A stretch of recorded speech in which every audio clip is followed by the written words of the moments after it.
In this video, I'll give you an overview of the lending process and some of the things you might want to keep an eye on.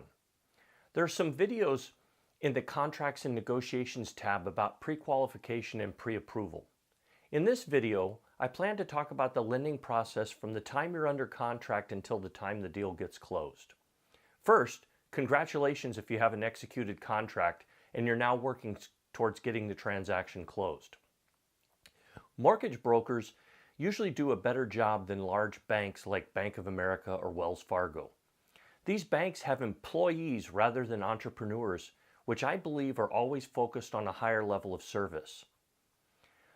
The mortgage broker's business is built on reputation, referrals, and repeat business.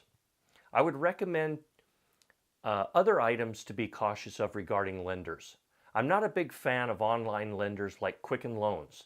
Many buyers end up with a higher loan rate and fees than they were promised on the front end. I'm also not a fan of using a lender that is not located in the state where the home you are selling is located. Many times they don't know the local laws that can impact certain things. For example, Texas has homestead laws regarding your primary residence. They never understand how this can impact their loan documents. But moving on, from the seller's perspective, you or your realtor or both should request weekly updates from the lender. In my experience, if there are delays to the closing date, 9 times out of 10 it's because the lender didn't stay on top of their process.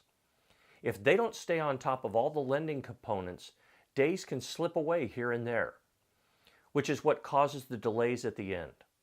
The squeaky wheel gets the oil. If they know you're keeping an eye on them, they will most likely perform better.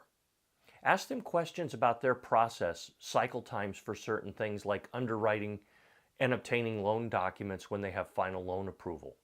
I think it's perfectly acceptable to get the status of the buyer's loan application, the receipt and review of critical documents like W-2s, tax returns, and bank statements. You are trying to ensure the buyers are being responsive and giving the necessary documents to the lender.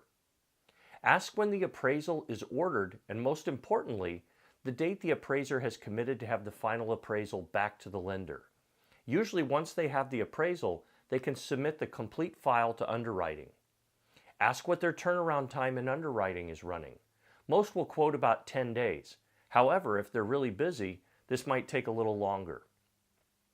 It's really preferable for the title company to have all the loan documents a few days before the closing.